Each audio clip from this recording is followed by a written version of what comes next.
Assalamu alaikum. Thank you for this wonderful warm welcome in Hanover Square. And this beautiful day, inshallah, is indicative of this change. The clocks changed today.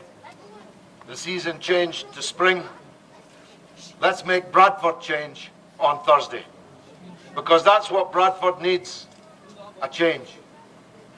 If we send the same old back to Parliament, failed councillors who can't string a couple of sentences together, nothing will change. Everything will stay the same. In fact, nobody will even notice. But if you elect me on Thursday, everyone will notice.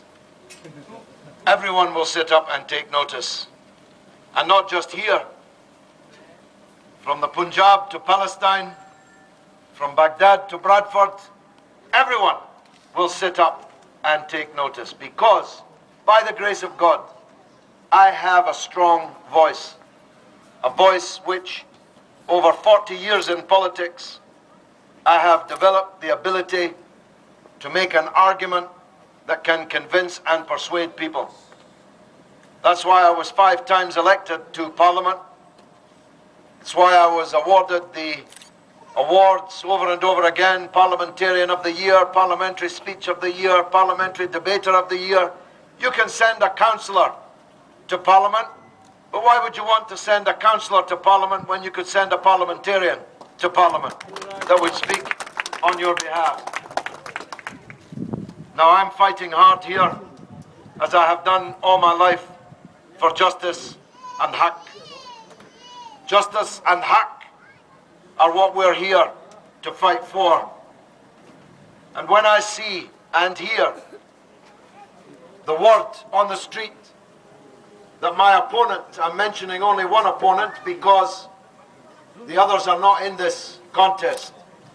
They gave up fighting this election a long time ago. It'll be either me or Imran Hussain who's elected on Thursday and who represents you in Parliament from Friday. When I hear him say that you should vote for him because he's a Pakistani, because he's a quote-unquote Muslim, you know, I don't know whether to laugh or cry. First of all, when he was 3 years old, I received the Hilali Qaid-e-Azam from Pakistan for my work for the restoration of democracy under the leadership of the late Nawabzada Nasrullah Khan throughout the 1980s.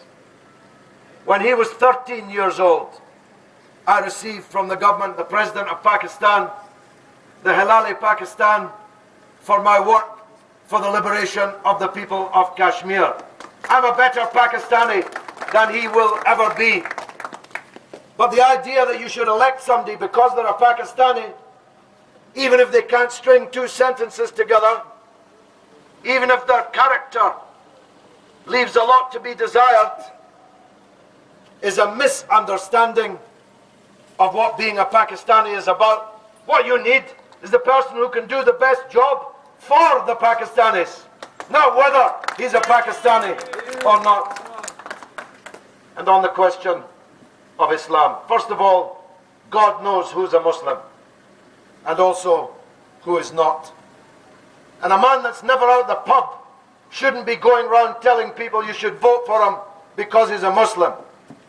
And I say that without fear of contradiction. Sue me, Imran, if you like. Sue me if I'm lying. Everybody here knows that he's never out the pub.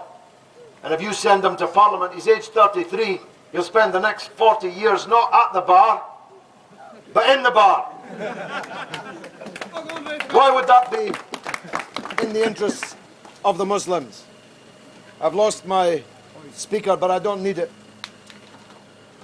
A Muslim is somebody who stands up for justice and truth.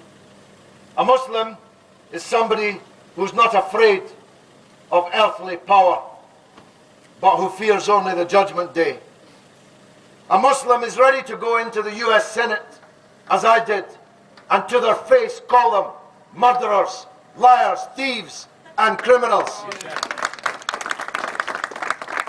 Muslim is somebody who lives a decent life, and a person who struggles so that others can live decent lives also. This Judgment Day of which I talk is the last election, It's the biggest election of them all, when we must all answer for what we did in life and what we didn't do. I'm ready for that. I'm working for that, and it's the only thing that I fear. When I told Tony Blair right to his face, 10 yards apart in the Commons, that he was lying about Iraq, and that if he invaded Iraq it would turn into a total bloody disaster in which hundreds of thousands of people would be killed, I underestimated. More than 1 million Iraqis were killed by Blair. And on the BBC you can see it this day, when I asked Imran Hussein, will you condemn Tony Blair? Even now, 10 years late, will you condemn Tony Blair for killing 1 million Muslims in Iraq? His mouth was zipped closed. He would not open his lips and would not say those words.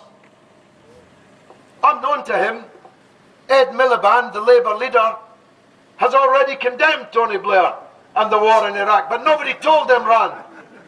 He didn't have an earpiece in. Nobody told him, it's okay, you can condemn him. What kind of Muslim is that? What kind of MP would that be? Somebody who required somebody else to tell him what to say, what to think, how to vote. Well, I think you know enough about me to know that that's not the kind of MP I was in nearly 25 years in Parliament, and it's not the kind of MP, if I get your support, that I will be. I will work only for you. I'll speak only for you. Every one of you will have my telephone number. My address is 220 Hollings Road. I'll have a surgery here every week. My house is here. My office will be here. My staff will be here. And every one of you will have my phone number. There's no other politician in Britain gives out his phone number, I'll tell you that. But mine is 078940585 and I'll write it down for anybody that wants it afterwards. Somebody said to me, why are you living in Hollings Road? It's a ghetto. I said, I like ghettos because I want to transform them from ghettos into something better. And besides, Hollings Road was the only place I could afford to buy 7 years ago. So, my stand is obvious. Bradford needs a change because it's sinking. It's literally sinking into that big hole that Westfield should have been in. It's crumbling, like the Odeon is crumbling and tumbling and falling. Soon there'll be another big hole to match the Westfield hole.